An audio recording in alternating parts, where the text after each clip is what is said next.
This video is a part 2 proving that Jesus already came back and the devil was released when America was founded and America has become the new Rome. Now, if you haven't watched my first part, go watch that so you can understand this part. I'm going to be talking about new things. So, basically, I already talked about how the devil and the Statue of Liberty are the exact same thing. In the first part, we went over how it says, he has favored our undertakings, and it says New World Order. Then we realized that the same pyramid with the eye is over DC, and so is an owl. Just like the dollar bill, because they sacrifice to owl demons. And our elites worship an owl deity, which is demonic, and it all leads back to Rome. This right here is a Rothschild, and as you can see, this is a painting of the devil, which is the exact same replica of the Statue of Liberty. And if you look at the origin of the Rothschilds family, it was a German meaning, which translates to the red shield, and the red shield is literally the Roman Empire. And that logo was the same Roman Empire logo. And what does this logo look like? It looks exactly like the logo of the United States. We literally have the olives, we have the eagle, we have the symbol of liberty, which is a Roman goddess, right? The 13 stars, which represent the 13 bloodlines. It literally says one of many. Who do you think those many are?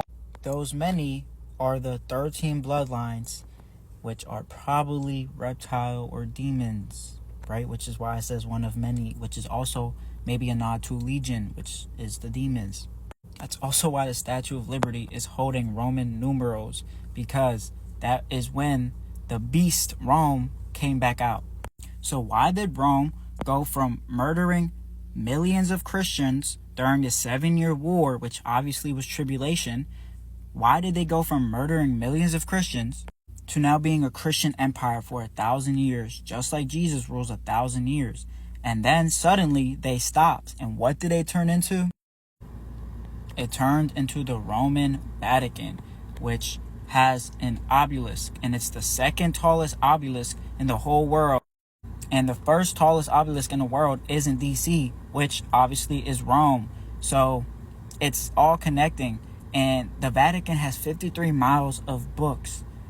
I can't even imagine driving 53 miles worth of books. Like, do you know how crazy that is? Think about how much hidden knowledge is in there, and what are they hiding?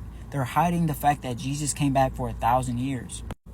This is a building in the 1800s in America, and it's just surrounded by dirt. But we built this? No, this is a Roman building from before.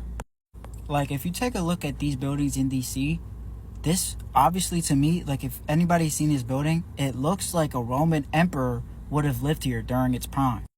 And in front of that house is a pure gold statue of the goddess Athena. Just like on the Capitol, there's a statue of the goddess of liberty, and not liberty to symbolize our freedom, the literal goddess of liberty, which she's also right here, just how George Washington is right here depicted as Zeus with his daughter and his wife, or whatever woman he likes to have. Just like the Capitol has this exact looking building, so does Cuba.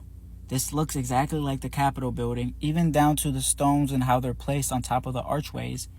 It looks just like the DC Capitol, but this is in Cuba, and it's all around the world, because Rome literally ruled every continent, and then Jesus came back and buried them.